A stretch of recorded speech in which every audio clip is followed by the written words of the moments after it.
Welcome to the Bar Exam Toolbox podcast. Today we are talking with Sean Silverman, founder of Silverman Bar Prep. Your Bar Exam Toolbox hosts are Alison Monahan and Lee Burgess. That's me. We're here to demystify the bar exam experience so you can study effectively, stay sane, and hopefully pass and move on with your life. We're the co-creators of the Law School Toolbox, the Bar Exam Toolbox, and the career-related website Career Dicta. Alison also runs the Girls Guide to Law School.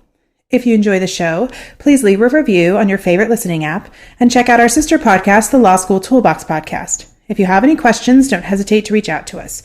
You can reach us via the contact form on barexamtoolbox.com, and we'd love to hear from you. And with that, let's get started.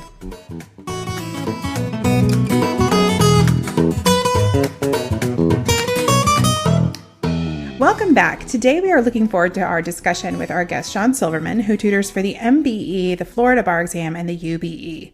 So thanks for joining us, Sean. We're really excited to have you on the podcast.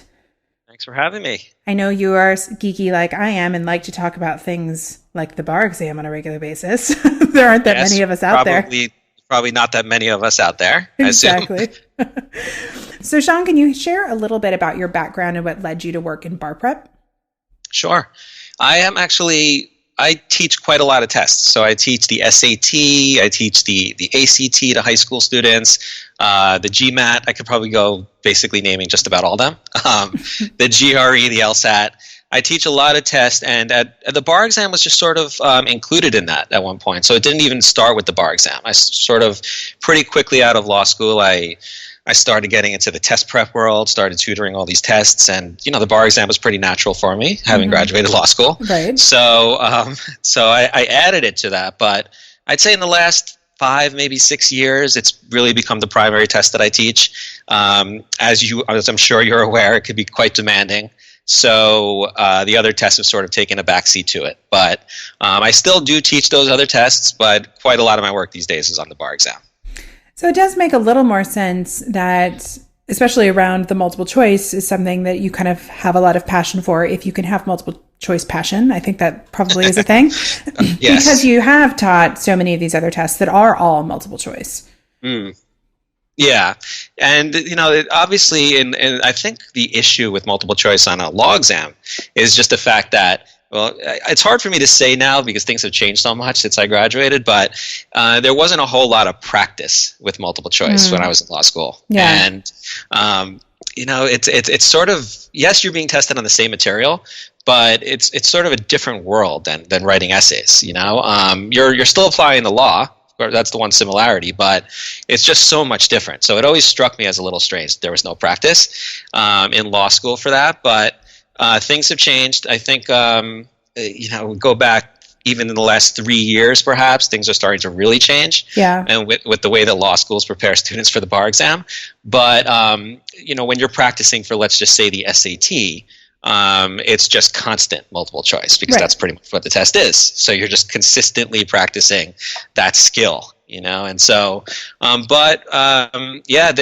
definitely common among all the different tests, without a doubt. Yeah.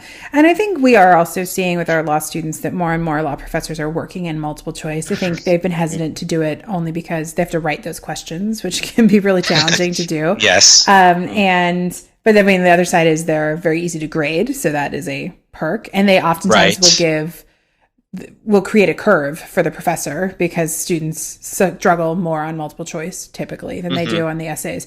So I think professors are finding the benefits of doing it, but it is still a challenge. And I think one of the things I've noticed working with law students too is that, oftentimes they find themselves turning towards bar materials for that practice multiple choice because there aren't that many supplements out there that are providing multiple choice practice on these core kind of 1L to 2L subjects, which are the 7 MBE subjects. Exactly. And, I think it's a benefit for the professors, but I still think that students are really, they struggle with it, and so trying to figure out what makes the MBE so difficult, I wouldn't say that's the end of it, right? But that's definitely part of it. What makes it so hard is just the format. Right. So, as the years go on, I think as law schools incorporate this more into the 3 years, we might see the score going up a bit because I think that's just a part of it is that there's not enough preparation for for the format of the test. I mean, we might think it's entirely based on not knowing the law, right? But I think once you've done this, once you've been around this test for a while, you see that there's something else going on, because students, they really prepare. Law students, pretty diligent people, and they know the law, like if you were to ask them to explain the parole evidence rule or something, they'll be able to do that, but they might not be able to apply it to a multiple choice question.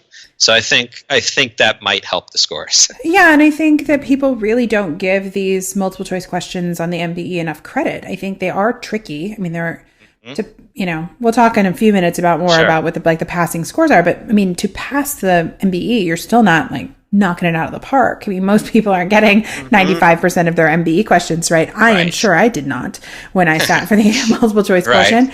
I think that they're hard and they're meant to be that way. And even now when I tutor folks, if somebody sends me a question that they've been working on and it's a question I've never seen before, if I don't thoughtfully read it, like carefully read it, I'll get it wrong. Yeah. And I do this for a living. Right. So. You're right. And it's kind of interesting to me because I do, I'll talk to students after the exam, and I'll oftentimes hear something like, well, I might have gotten them all right, or I might have gotten them all wrong. Yeah. I mean, and it's like, it's interesting that the test is designed that way, where most people are going to be able to eliminate two of them, right? Yeah.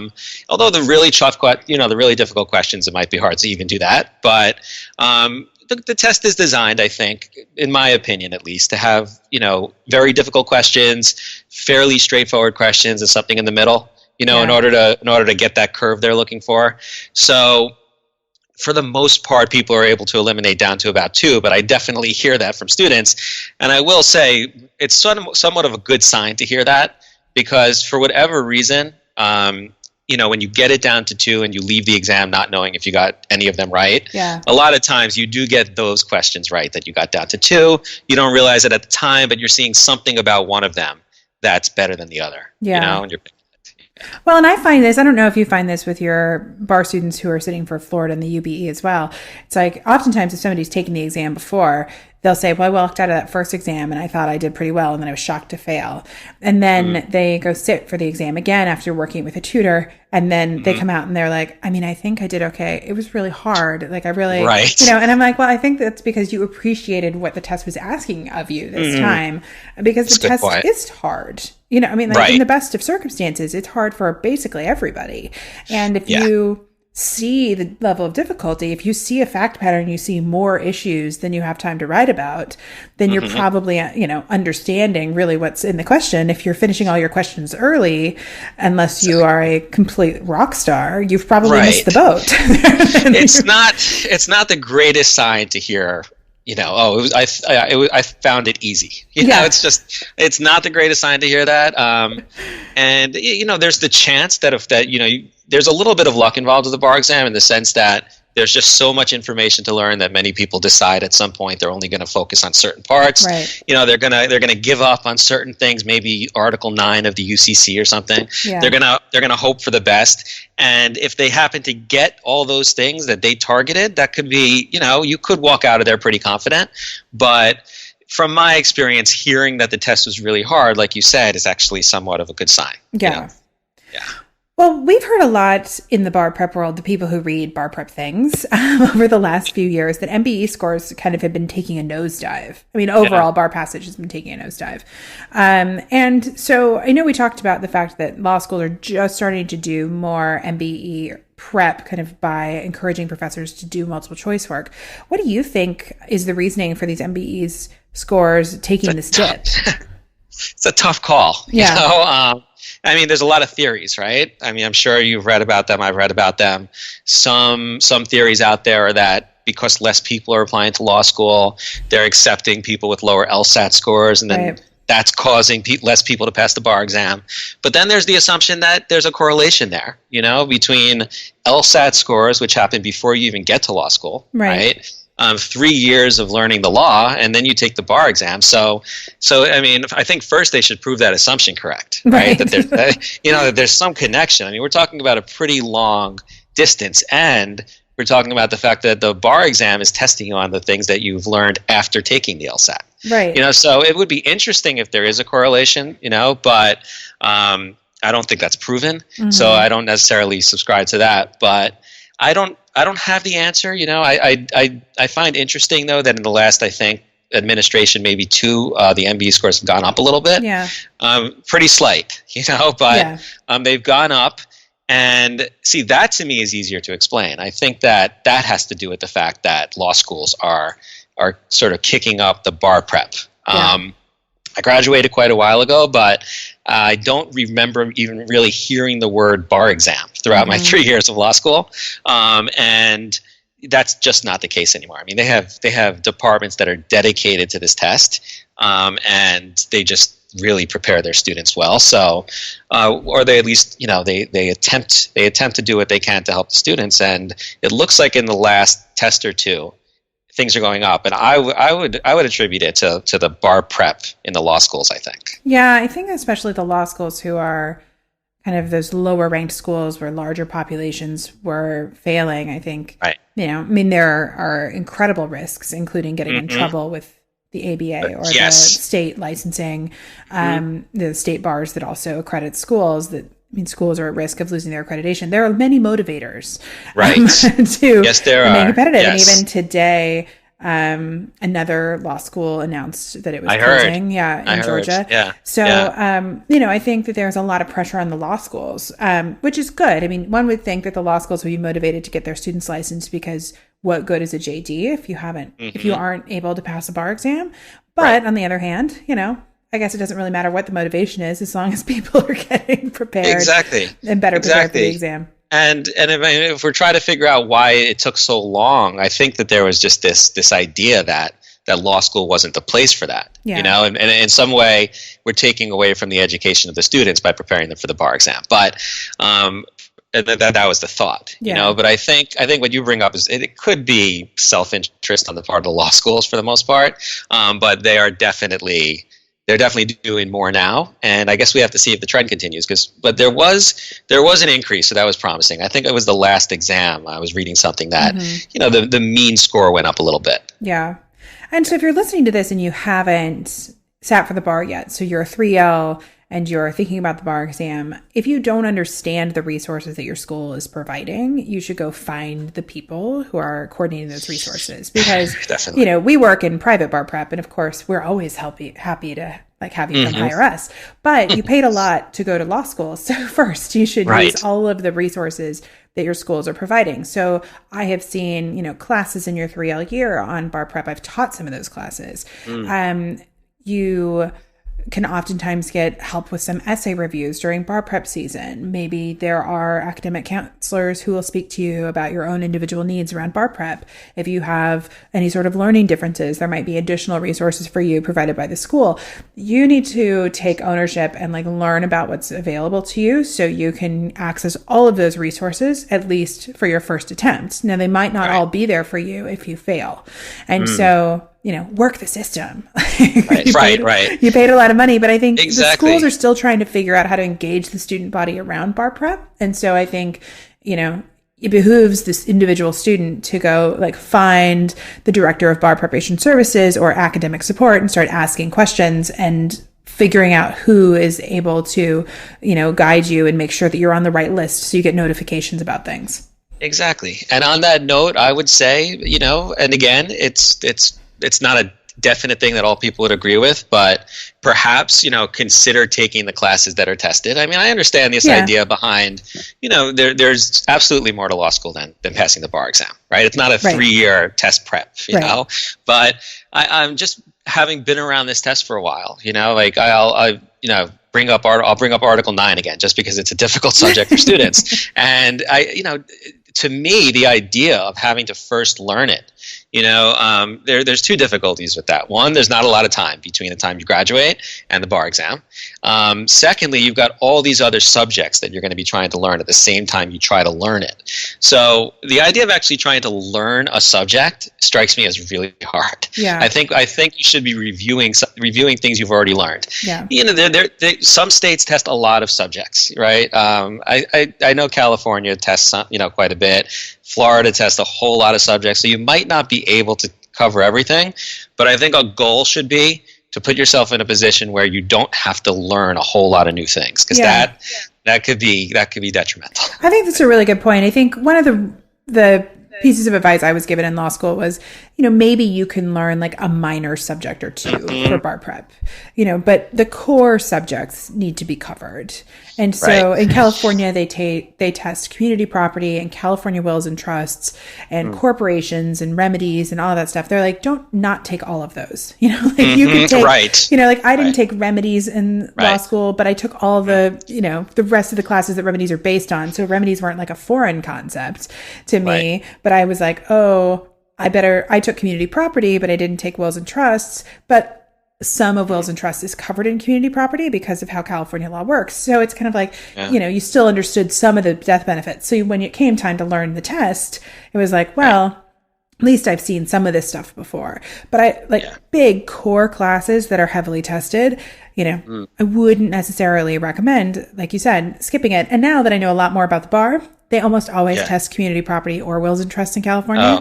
Maybe you should take both of those. Exactly. It's a good idea because, not everybody is great at teaching themselves, right? And so, to think that you'll be able to do that might be unrealistic. You might need a class in those subjects. And then it comes down to if you end up not doing that, then you're just hoping it doesn't show up, right?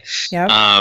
And then you're sort of putting yourself in a risk zone. That's what I tell students. I mean, like I said previously, you might get lucky. Yeah. But I think you want to walk into that test minimizing risk, I would think. Yeah, I'm not a gambler myself either. So when people always ask me to make my predictions, I'm like, well, I'll tell you what's heavily tested and which you're likely to see. But I don't gamble on things like the bar exam. I don't make too many predictions either. No. Because I find that especially the NCBE, they are like almost designing this test to prevent people from predicting them. Like every test has different subjects. It's really hard to predict. Yeah. Okay. Well, we mentioned this earlier when we were talking, but most people are, even if they pass the MBE in the room, are going to kind of feel like they're failing because you're not doing particularly well compared to what most of us type A people would feel like. So I think this question comes up for a lot. Like, what is a good MBE score? Like, what should people be like reaching for? And this also becomes complicated, just so people know, because they don't report out kind of raw scores. They scale everything. So you're getting these scaled scores. And then California even scales it their own way. So nobody really knows what those scores are. So. That's funny because I do work with quite a lot of California students just on the MBE, but I'll hear, I got a 1410. That's what somebody will tell me, and I'll have no idea what they're talking about because I know that there's not 1410 questions on the test, right? It turns out, it seems it's just moving the decimal point to the left, right? Yeah, so like ish, you're close enough. Right. At least you can get a ballpark. Yeah. 1410 becomes a 141 or something. Yeah. So it's not, but the question is why, right? Why not just, right? So, we out here in California like to do things just a little bit differently. So. Got it. But, and so a good score, I mean, now we have to deal with, by the way, this change with the numbers. In other words, rather than 190, it's now at a 175. Right. I've been asked that question. I don't know what you think about it. I'm curious, but like the math behind that doesn't strike me as all that important. I mean, I don't think it's going to affect because I think the curve will probably even that out. Yeah. But it's out of 175 now, and in my view, when I'm working with students, and I don't know if this is a number that I don't think there's any like necessarily data behind the fact that this is the perfect number to aim for, but I think about 70%, is a pretty good goal. I'm hesitant sometimes to tell students that because if they're at like 67%, a couple of days before the test, they'll start getting nervous that I said 70, months prior. Yeah. But I still, I generally go with that. And so what we're talking about is like 125 out of 175.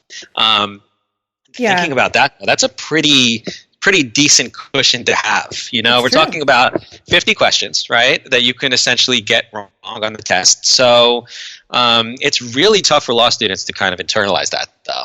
And I can understand it, I think we're very used to going into tests not thinking we can get 50 questions wrong and still actually do pretty well, because it's going to scale up. The 125 is going to scale up, right? So that's generally the numbers I give to students there. Yeah, I my rule of thumb is close to the same, that 65 to 70% sweet spot, Yeah. I think maybe I also like to encourage my students that if they're getting over 65, that they're in the right zone, keep digging, pushing to 70. Exactly. I think it is kind of a challenge. I know for me personally, who was someone who was always trying to get A's, which is sit in a test, and every time you take a practice test, you're basically trying to get a C. Percentage wise, feels very odd, and it's very disconcerting, and it can be very demoralizing. And so it is very hard, I think, to make peace with that. I mean, the overall thing about the bar exam is you're probably not going to get an A on the bar exam, most of us, but the MBE is really set up so most people are not going to get an A. They really don't want that. And you have to be comfortable with that. And I think that's one of the reasons why doing those 100 question sets or those 200 question sets and getting used to what it feels like to take these questions is so important, because you have to get comfortable with that. I mean, I left my morning session, the MBE, completely sure I hadn't gotten any of them right. That's what right. And now you ended up teaching it. So yeah, exactly. but I tell students that you take advantage of that knowledge, of the fact that you have this 50 questions you can get wrong. Yeah.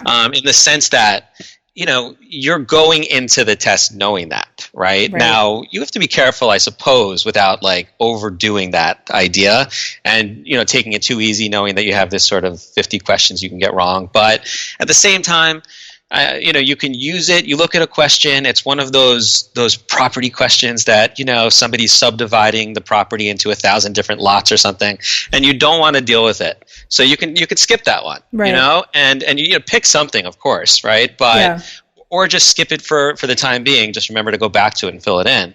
But the point is, to not understand that about the test, I think puts you at a disadvantage. You should go into the test knowing that you don't have to deal with certain questions you don't want to deal with. And I sometimes, analogize to like somebody running a marathon or something. I mean, they might slow down at certain parts in the race, because that'll help them. That'll actually help their time at the end. Right. So, skipping a question may seem pretty bad at the moment. Like, how can I skip this question? It's worth a point or whatever. But actually skipping it could benefit you. So if you know you can skip it, and quite a few of them. Now you want to think about that 50 in terms of both sessions, right? Right. Like it's not like 50 out of 100 in the morning and like 50 out of 100 in the afternoon. Or if you use all 50, just be prepared for a rough afternoon. Right. But just use them wisely, and certainly never.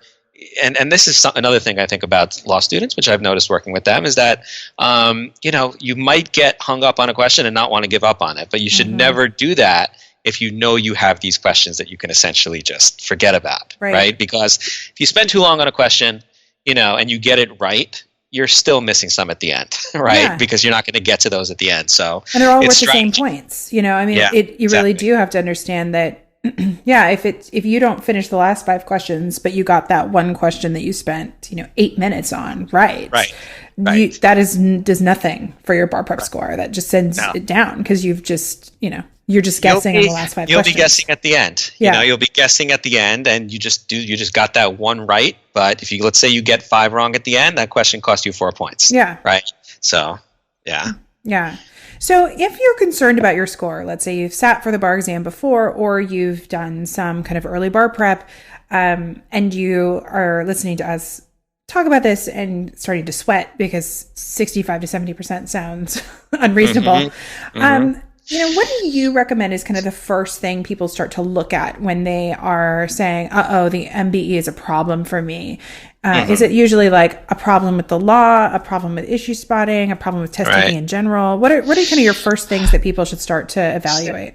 And would these be like repeat takers? Yeah, let's say it's probably like a repeat taker, or somebody who's been studying before and did 100 question set or a 200 question set and went, Right. Because I think with the repeat takers, there's a little bit of different psychology there. Yeah. You sort of have to. It's pretty rough to wrap your head around the fact that you're about to embark on the same thing you did last time that didn't work out, right. and the idea that it might not work out again. So you've got to find a way to sort of put it behind you, and I think that gets harder. As you might have worked with students who have taken the test, quite a few more times than even like 2, right? And yet a lot of those students will end up passing eventually, and you've got to first put the past like sort of out of your mind, right? Grief. Once you like have your grief, go through your grief, but I'm sure there is. I'm sure there is a step-by-step process there, but like the one about death, but it's similar to that. Yeah, it is. It's a loss. It really is. It is. And once you've done that, right? And I think, again, because we're talking about repeat takers, I think the process is a little bit different as well. When you're first studying for the bar exam, you do have to spend a lot of time learning the law. Now, everybody's going to be different. If you don't feel you did that sufficiently the first time, then I think you're back to that again. Mm-hmm. But I always ask students, like, do you think you knew the law well enough and yet you didn't pass, right? Now, I don't know if people are able to make an assessment about that for themselves, but I think that it's a little bit more about practice when you're a repeat taker. Yeah. A little bit more about sort of getting good at the game. There's only so many times you can sort of read the rule book. Sometimes when I'm first talking to a student, I'll just analogize to say chess or something. I mean, how good would you really get at it if you were just open the box and just study the book? The book that comes with the box, but you never played it.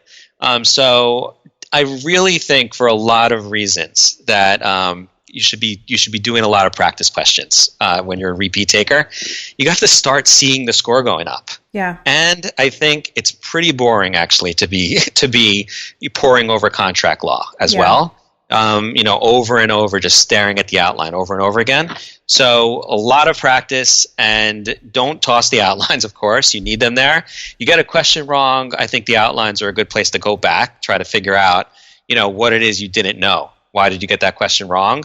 But do a lot of practice questions and start thinking about the types of things you thought about when you were preparing for the LSAT, let's say, right? I mean, I was never quite sure why people didn't treat the MBE similar to how they treated the SAT or the LSAT in terms of test-taking skills, things like that. It was always just about stuffing as much law in your head as you could. But I think as a repeat taker, there should be a heavier focus on those kind of test-taking strategies as well. I think that's true. And I think one of the things I've seen about really pushing students to do a lot more practice questions and kind of learn from those questions is the MBE tests a lot of rules that are very nuanced or very specific. Mm-hmm. And oftentimes, if you're just studying an outline, you're not tracking those rules and those differences. They're going to test prior bad acts, but they're going to not just test the rule about prior bad acts. They're talking about the prosecution presents this evidence from this witness. I mean, it's all very, very about how these nuances of these laws are applied to these fact patterns. And that to me is where the magic happens. It's like, yeah, that's great. Do you understand what prior bad acts are? And most students would probably say, sure. But then it's like, okay, well, let me give you this very specific fact pattern about it. And then most of us are going to scratch our heads and be like, I don't remember. And so it allows you to study these nuances that maybe you weren't studying when you're just drilling outlines. Exactly. And that's a pretty big difference right there between the multiple choice and the essays. I think when it comes down to the essays, it is great if you have an understanding of the law. Sort of if somebody were to walk into your office and had questions for you, and you can just explain it. Like that's a pretty good indication that you've prepared for the essays. Of course, there's legal analysis that plays into the essays, which I think maybe off topic, but another skill that needs to be taught more in law school, analyzing legal issues, right? Yeah. But when it comes to the MVE, unlike the essays, it's actually designed to trick you, and I think I think that's kind of rough, no matter how well you know the law, the wrong answers are actually there to tempt you. Yeah. You know, and so seeing something that looks good doesn't mean it's right. You know, that's the difficulty of it. And some people have a problem with that, you know, because it's sometimes maybe a little bit, it goes too far, right? With the attempts to trick. But you've got to start focusing on why things are wrong. That really gets into a lot of what I do with students, which is we're focusing a lot more on why the wrong answers are wrong than why the right one's right. You know, so what makes this one wrong? What makes that one wrong? If you get to the point where that's the way you're taking the test, you're in pretty good shape. You know, if like you're reading the facts, you're looking at the choices, and your first thought is not which one of these is right, but is there anything wrong with choice A? Right? Is there anything I could see that's wrong with it? Cross it out.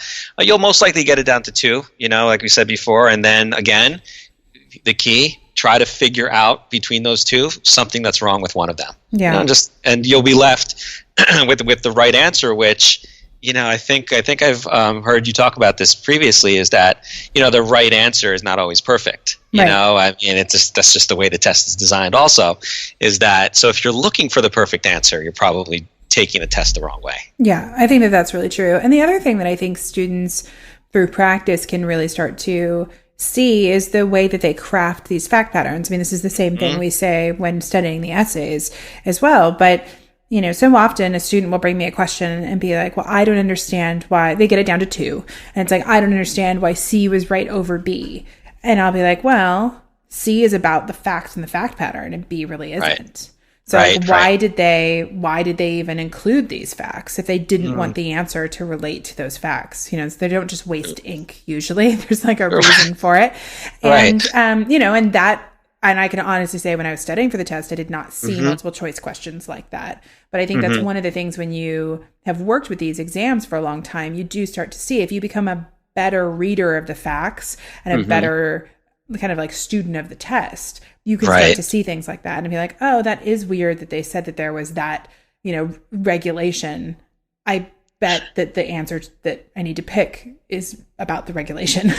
Exactly. Seems to be a big important part of the question. Yeah, you might start to sort of see patterns in how they create wrong answers. Yeah. You know, there's only so many different things they can do to try to distract you. Yeah. Right. So there's just a ton of information to learn on this test, right? And that's what makes it so difficult.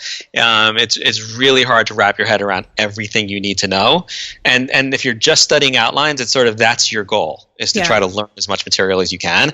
And that might just be impossible, right? Yeah. To learn everything that you're required to know for this test, but instead focus a little bit more on trying to understand the test itself, you know, what makes wrong answers wrong and so forth. And then you have to see your score going up, you know, and I don't know, you probably worked with students where that's the most frustrating thing. You're putting in a ton of work and you're not seeing your score go up. Yeah. I would change your approach at that point. You know, I'd focus more on the test. Yeah, and I think that really links to the next thing I wanted to talk about, which is time management issues, which I find even students who are diligently studying, if time management is not dealt with correctly, that you can see either a plateau in those scores or those scores take another nosedive.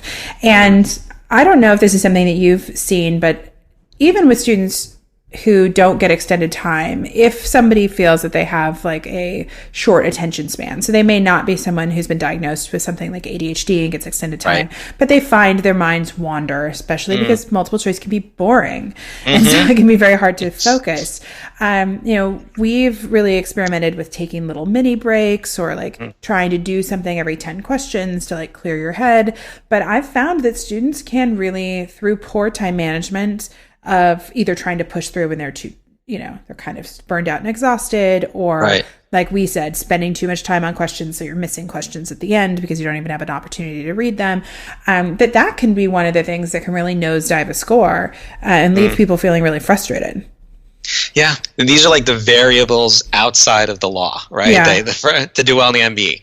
So time management, endurance, which I think a lot of people don't talk about or think about. It's interesting in a way. It's almost like you have to prepare for like an athletic event. Yeah. Right. And that break, you know, that hour break they give you between the 2 sessions it becomes pretty important. You know, you want to use it wisely. In the sense that you can really be burned out and you still have 3 hours left. Yeah. You know, but during the test itself, and you're thinking about time management, I go back to that idea of, you know about how long you have per question. Right. And I think you can go overboard by trying to keep a running clock in your head for every question. If you're thinking about all these other things, you don't want to also be thinking about that. Right. But I think most people get a feel, when maybe they're taking too long, right? And you start to get a little nervous and you start to think maybe I should move on. And in terms of time management, you should, and it goes back to the idea that you've got a whole lot of questions that that you don't have to get right. And that's why some of them, I would say you can make the judgment call when you first look at it. I mean, I don't think you should do that too often, but if you come to one of those excessively long fact patterns that you just don't want to deal with, or if you see that and you already know you're a little short on time, that might be a good one to just skip over. Other questions, you'll start to feel, you've read it once, you've read it twice. You don't really see where they're going with it. That could be another good one to just skip. But in terms of time management, I think incorporating the idea that you've got a whole lot of questions that you can skip, those two things go together. And you've got a little less than 2 minutes per question, I believe. So that's what you want to stick to. And the other thing that I've had students do is I totally agree that people don't take enough, at least of those 3-hour sets, because endurance is a major issue. And I don't think there's anything wrong with, keeping a notepad for yourself next to your computer if you're doing this practice online, or the book if you're doing it in paper. And if you do notice your mind starts to wander, if you do notice you're starting to yawn, if you do notice that you're struggling, just make a note where that is each time you do one of these practice sets, because sometimes you start to see patterns. When you go back through the grading, sometimes you can see, wow, I missed 10 in a row after question 33. And then maybe the next time you're like, wow, I missed 7 in a row around question 35. Well, maybe that's something to tell you that something's happening with how you are executing the test. And that can make a huge difference. It can. I mean, and yet it's really tough to do too many full-length tests, when you're preparing. And I don't have a lot of students who do a lot of them. And I do think the day of the test, it's harder to do it when it doesn't count. So to sit down for, I guess, 6 hours pretty much with an hour break, and 7 hours with the hour break, and try to do a full length test, and when it doesn't count, you got that extra adrenaline the day of the test. So, but it's probably a mistake for it to be the first time you're trying to do that, the day of the test. And again, I think that people should focus a little bit more on what they need to do during that break, because some people will actually start looking over outlines and not resting their mind at all. Think some random constitutional law question they think they got wrong. So they'll go look at their constitutional law outline, or maybe they'll study for the next session. I remember watching people do that outside of the testing room. It was so creepy to me. You're about to, that second half is tough. It is. It's a really grueling exam, and I think that the second half is probably harder than the first. Although it's downhill at that point, so that's a good thing. But at the same time, it's really if you're not fresh, I'd say, at the beginning of that second session, it's going to be hard. I went back to my room, my hotel room, and ate lunch and watched Happy Feet on HBO. That's what I did. That's what was playing on HBO in my hotel room. And then you go back, and it's got to feel like the morning. You've got to be as aware and rested as you were when you were starting that first session. And fed. You don't want to get hungry. I mean, you need to make sure that you have enough kind of going on in your body to get that done. Exactly.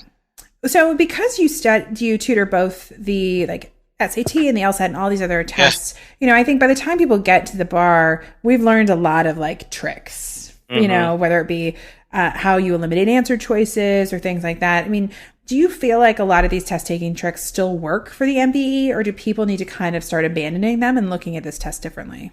I think it does, and I think they do work, and I'd say, there's a reason for them, right? I mean, because, on multiple choice tests, you should be looking to try to figure out which ones are worse, because those are the distractors.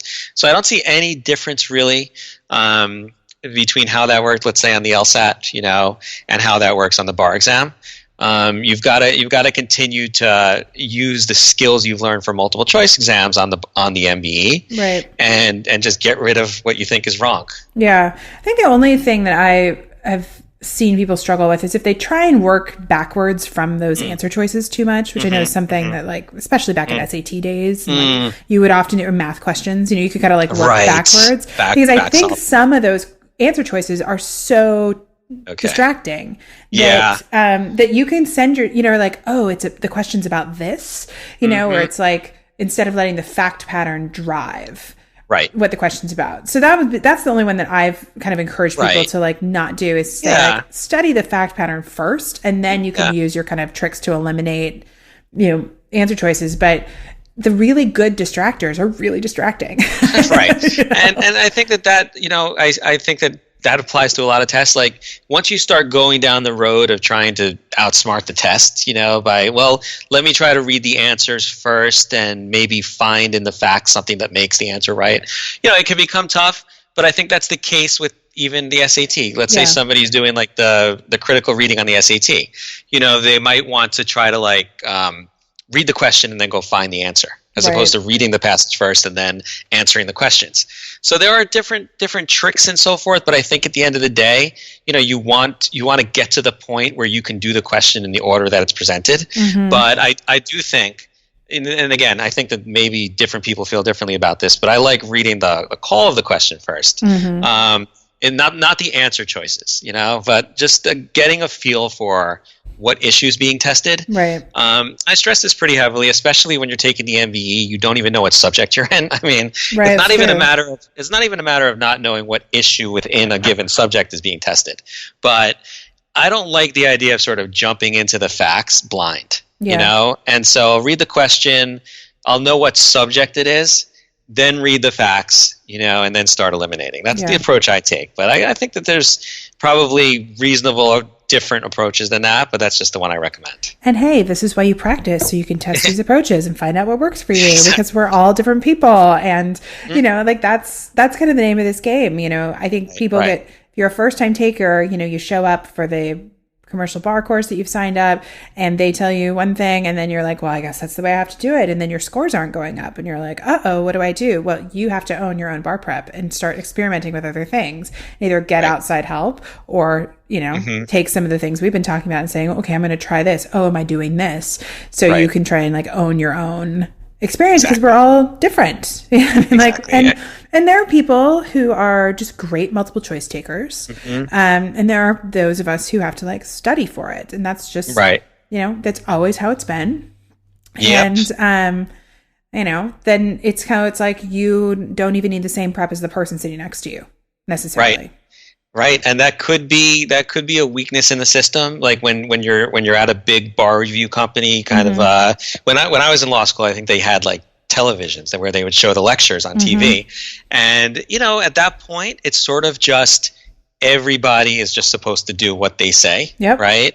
And there's got to be some variance there in terms of how people approach the test. I mean, it can't be the case that everybody should be approaching it exactly the same way. For some, I can understand, and pretty quickly students will tell me when reading the question doesn't work for them. And I'm certainly not going to say, well, that's the way you should do it, because it's not. It's the way I recommend for those who are kind of fine with it, right? But you can read the question, and now you might be thinking about the question, and you can't focus on the facts because you're thinking about the question that you're going to have to answer, and that's a problem, right? So in that case, I would say, read the facts first. Ultimately, I guess the one thing I'm pretty stern about is you really should be looking to get rid of what's wrong. All the other stuff, I think there's a lot of flexibility there in how you approach it. Yeah, I like that. So you have a blog, which we'll link to in the show notes, where you talk a lot about legal distinctions, or these kind of nuanced rules or differences that are tested both in the MBE and the UBE, and you've written some books on this too, I believe. So what do you think is important about focusing in on these legal distinctions? Because do you think these are some of the things that the students are missing when they're doing the substantive review? Yeah, I mean, I think that that's the way to make a question tougher, right? Is to really hone in on some exception, actually, right? So if you just learn the general rule, they're going to trip you up on the exceptions. Got it. And so when you're learning about the statute of frauds, let's say, make sure you know when it doesn't apply, right? Because they're going to test you on that most likely. Now, if it's one of the easier questions, because like I said, I do think the test is designed to get like the bell curve they're looking for. Yeah. So if it's one of the easier questions, maybe it'll just be testing you on the fact, okay, this is the kind of contract that requires a writing, but if it's one of the more difficult ones that they've put in there, and they test these, right? Mm-hmm. So that's how they know if a question's hard, based on the 25 experimental questions that they gave on some previous test. Right. So if very few people got it right, they probably look at the people who scored really high. And if very few of those people got that question right, it's probably deemed difficult, and it's placed on some future test to be a tough question. That's going to be testing some very, tough exception that a lot of people might not know. So I think it's sort of like peeling back an onion, though, when you're studying, and you're not going to be able to get to that layer if you don't first understand the outer layer. Yeah. And that's what I think happens to a lot of students who end up repeating. It's just they just didn't get to that sort of next layer in time, but they eventually get there, and so those more difficult questions are testing maybe layer 3, layer 4, right? So you want to first go through the outlines and get a pretty good understanding of the basics, and then make sure you understand some of the more trickier exceptions. Yeah, that makes sense. Well, the bar space, I think, with technology is getting more and more full of different resources. Right. It is. That, of course, we believe tutors are a great option. But, there are a lot of other MBE resources, those online, those that are flashcards, various other things. But I think one of the big differences between MBE resources myself is whether you're studying from the real release questions from the NCBE or you are studying off of questions that a test prep company has made up. Do you have any thoughts on whether or not this is an important distinction? I do. I think it is. I think it's a question I get a lot, and I don't know that there are enough released questions out there. Yeah. Right. You might advise students on this quite a lot yourself, and if there were, for example, just to go back again to like other tests like the ACT, for example, there's like 70 or 80 old tests out there, that you could take to prepare for that test. But you're going to run through the questions fairly quickly. I think there's a lot more now than there were in the past, but you're going to run through those pretty quickly. So you might need to find some resources that go outside of the official questions, I think. They just released some new ones. They just released like maybe 150 more. So there are some more out there now. But and then the other thing is, sometimes I question, did they release their best stuff? Right? I'm not entirely sure how they go about choosing what they're going to release. And so sometimes I think the non-released questions touch upon like these issues that show up on the exam that maybe they didn't want to release, right? So maybe a mix, right, is the best way. But I will say, it would be a mistake not to do any official questions. Right. I think one of the things I noticed, and this goes back for me quite a lot, but it's sort of a memory I have, that the fact patterns weren't as long on the MBE as I was expecting them to be, based on material I had practiced with. Yeah. When I was taking it, the first bar exam I took, I don't think there were a whole lot of release questions out there. Certainly there weren't companies like Adaptabar and so forth, but so the fact patterns aren't that long. You'll come across those long property questions and so forth, but sometimes I think the non-official questions, actually the way they make them difficult is by making them long, and then you take the test and they're difficult for another reason. Yeah. Right. So if you get good at answering long fact patterns, right, that doesn't necessarily help you as much. So a pretty good mix, I think. While I'd say those 4 tests that the NCB has released on their website, those are pretty good ones to take. I think they're called like the OPE, the official test. Those are good. And then the Emmanuel's book, Strategies and Tactics, is an excellent book. But also some of the non-official, I think. Yeah. No, that's really good perspective. Well, although you and I could talk about this forever, I think we are out of time. But before we go, do you want to let people know where they can learn more about you, your work, and even purchase some of your books? Yeah, so I've got the blog where probably it's hard to believe, but maybe I've been writing it for like close to a decade already. And the years start to add up. Exactly.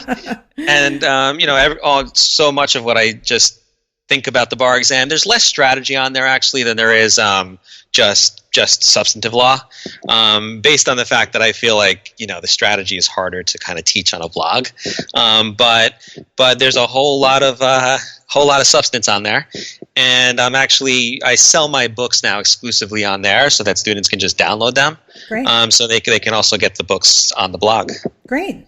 Well, we'll link to all of those in the show notes so you guys can see more about what Sean does, but I want to thank you for taking time out of your day to chat about this. I'm sure we'll have you back on the podcast for more riveting discussions about Sounds good. the MBE. I want to take a second to remind our listeners to check out our blog at barexamtoolbox.com, which is full of helpful tips, even some posts from Sean to help you prepare and stay sane as you study for the bar exam.